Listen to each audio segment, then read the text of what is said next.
Good morning, everyone, and welcome to a new series where we're looking at the book of Nehemiah.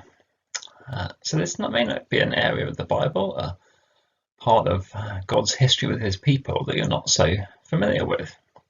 So as we start at the beginning of this book in the Old Testament, let's just have a think about where we are in the history of God's people.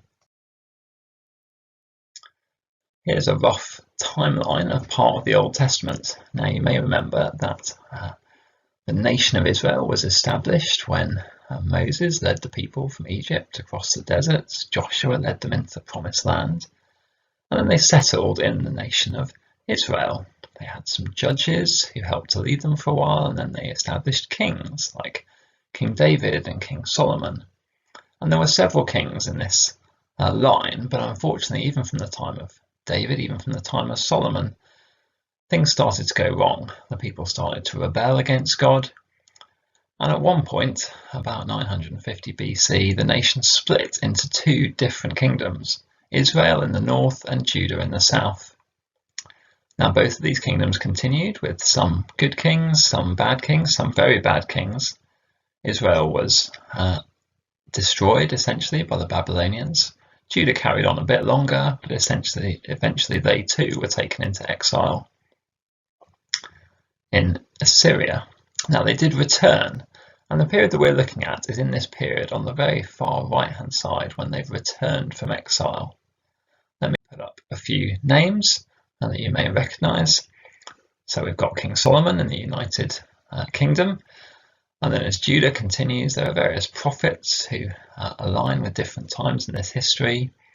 Some prophets who speak into the exile like Daniel and Ezekiel, and some like Haggai and Malachi, good name to be mindful of at the moment, and Zechariah, who speak into the return from exile when the people are trying to rebuild the nation, rebuild what they once had.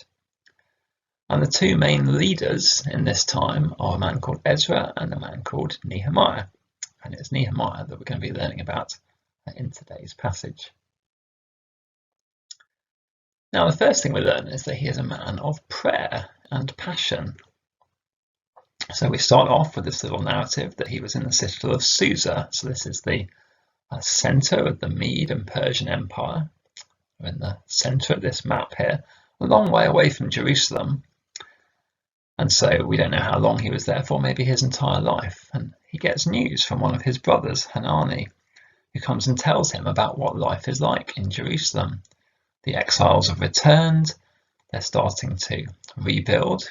So in the book of Ezra, which comes just before Nehemiah, they've rebuilt the temple. They're starting to offer sacrifices again. So you might assume that things are going quite well. So it may be that Nehemiah is expecting quite good news from his brother. He's excited to hear about how his family's doing. But actually it's quite the opposite. Look at verse 3. He says, "Those who survived the exile are in great trouble and disgrace. The wall is broken down and its gates have been burned with fire." Now remember, this is a violent time when different tribes were fighting against each other, and a city without a wall was incredibly vulnerable. It was unprotected. And the temple and the people inside the city would be easy pickings for any raiders or attacks from nearby tribes. So how does Nehemiah respond to this news? Well, let me say, how do you respond to bad news? How do you respond when you hear about Christians who are struggling in other parts of the world? It would be easy to say, "Oh well, I'm really sorry to hear that, and I'll be thinking of you. Maybe I can make a little donation to an overseas aid, to the Jerusalem Aid Society, or maybe I'll pray for you a little bit." But see what happens to Nehemiah in verse 4. "When I heard these things, I sat down and wept. For some days I mourned and fasted and prayed before the God of heaven." So he doesn't just pray, he prays with fervour. For several days he mourns, he fasts, he prays, he's overcome by grief. And you see, he really identifies with the people. He even identifies with their sin. Look down at verse 6. "I confess the sins we Israelites, including myself and my father's family, have committed against you." He's not just a far-off remnant, a distant relation of these people. He's very much in their heart. They are in his heart. Notice also that he prays very boldly. He asks God to be attentive, to listen to his prayers. He says, remember the instruction you gave your servant Moses. If you return to me and obey my commands, I will gather you from there and bring you to the place I have chosen as a dwelling for my name. He knows his God. He knows God's promises, and he prays with great boldness, but also with humility and expectancy, fervour and perseverance. This is a great example of how to pray. He doesn't say, oh, well, Lord, please send someone else. Please send someone to help these people. He says, Lord, act. He doesn't say to his brother, well, that's not so great. I'm sorry to hear your news, Hanani, but actually, I've got a pretty important job here in the palace, and I really hope things turn out well for you, but there's not much I can do from such a long way away, is there? No, notice by the end of his prayer, he has an idea. And I wonder whether it's through this persistent prayer, through dwelling in God's presence, through sharing his burdens, that he starts to think, well, maybe there is more that I can do. Maybe there's more than just praying. Maybe I could do something practical, something personal. So he ends by saying, give your servant success today by granting him favour in the presence of this man. Now I think, okay, who is this man that he's talking about? Well, he ends with this little footnote. Oh, by the way, I was cupbearer to the king.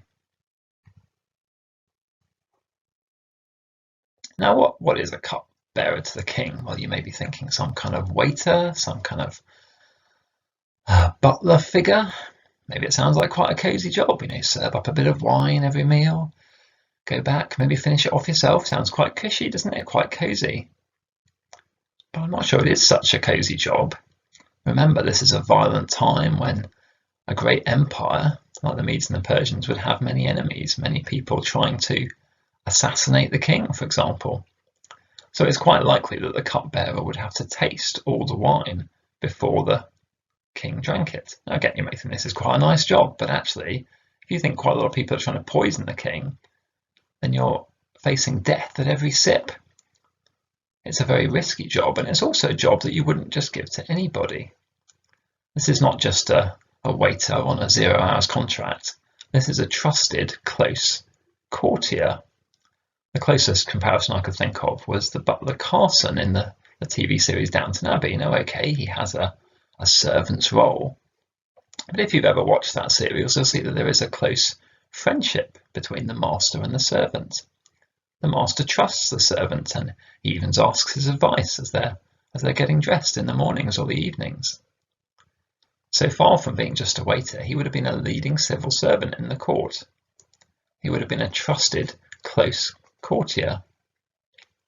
But who was this king? Well, we can get a little insight into this king if we look at the inscription on this bowl below.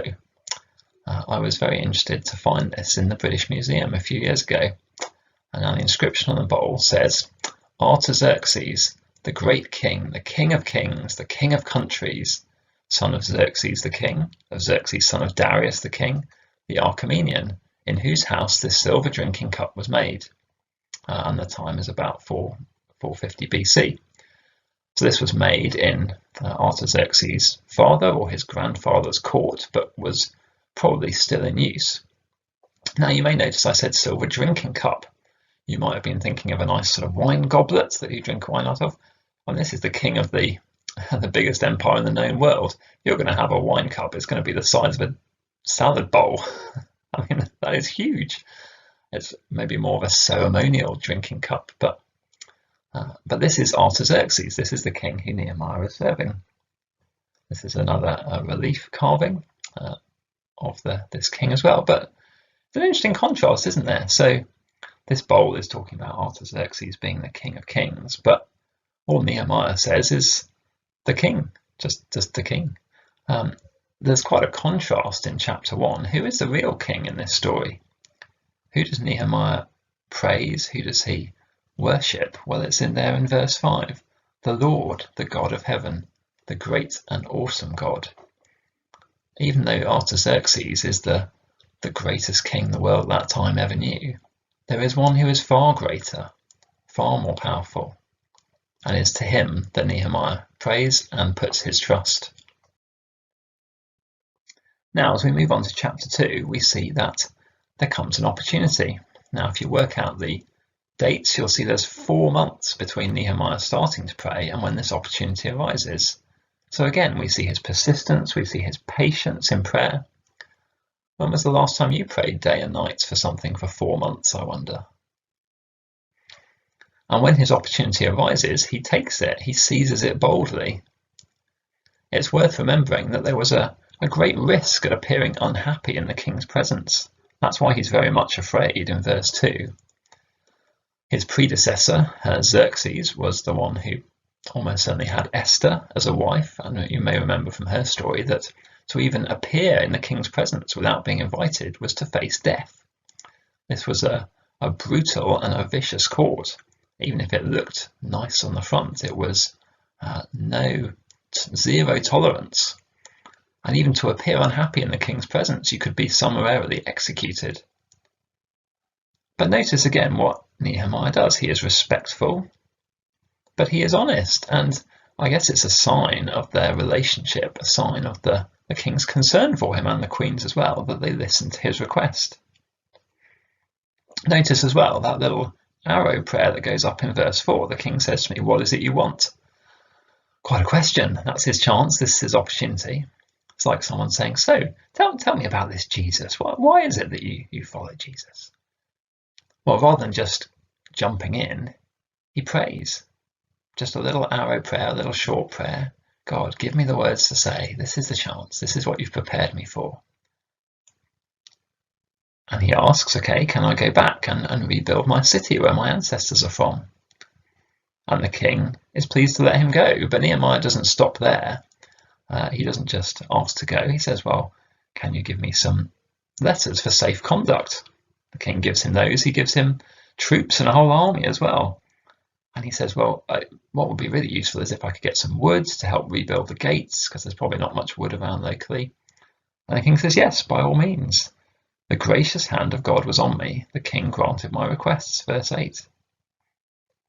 So he ends up going with cavalry, army officers, a whole entourage for his mission, and the king is pleased to see him go. What an opportunity, what an amazing act of grace.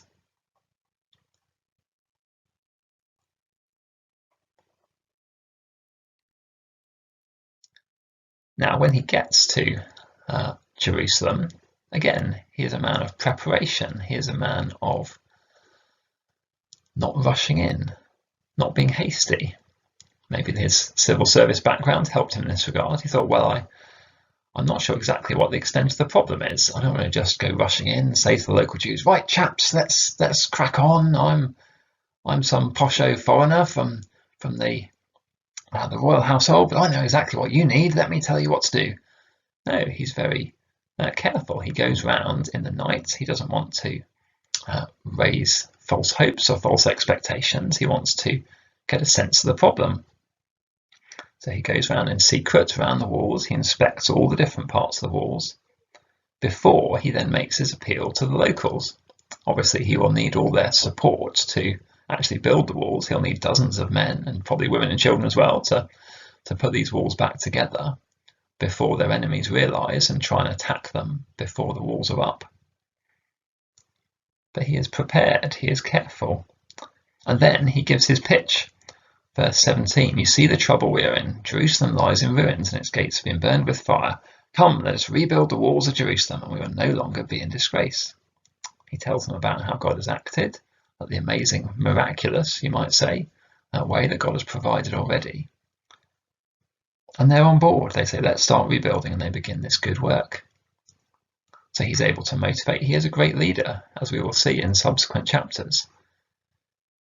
He tackles the problem. He's able to lead the people and inspire and motivate them. And by this point, hopefully, he's appearing credible. He's not just some do-gooder from far away who thinks he knows what's best for the local people. He genuinely shares in their lives. But finally, notice that when God works, Satan works as well. Verse 19, when Sanballat the Horonite, Tobiah the Ammonite official, and Geshem the Arab heard about it, they mocked us and ridiculed us. What is this you're doing, they asked. Are you rebelling against the king? Notice how The lies are against the truth, like the snake in the Garden of Eden. Did God really say you couldn't eat that tree? Did the king really say you could do this? Are you sure you're not actually rebelling against him? Well, quite the opposite, and Nehemiah is having none of it. He responds boldly. He responds by more prayer, we'll see in chapter 4. But he is clear, he is confident. The God of heaven will give us success, verse 20. We his servants will start rebuilding. But as for you, you have no share in Jerusalem, or any claim or historic right to it. Now there is more opposition to come. We will see it comes in different forms. This is just the first level. A bit of bad-mouthing, a bit of fake news to try and discredit and dishearten the workers. But Nehemiah is focused, he is decisive, and he is incredibly servant-hearted. Let me finish by saying this is only the beginning of the story of Nehemiah. He goes on to amazing successes. He leads the people to great successes, but also great challenges as well. But he is a servant. He is a man of his people. He is a man of his God. He is close to his God.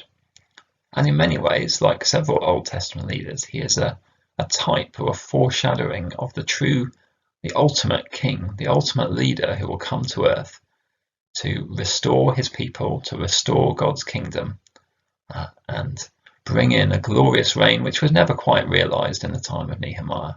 It was never quite realized in the time of Solomon. The King Jesus, who came to rule and to reign like no other before him. But in these chapters of Nehemiah, we do get glimpses of that. Glimpses of what it means to be prayerful, to be persistent, to be a man after God's heart. So as I close, let's continue to think about what it means to be a man or a woman or a child after God's heart, who comes into prayer daily, regularly, to meet with God, to share with God, and to do his work. Amen.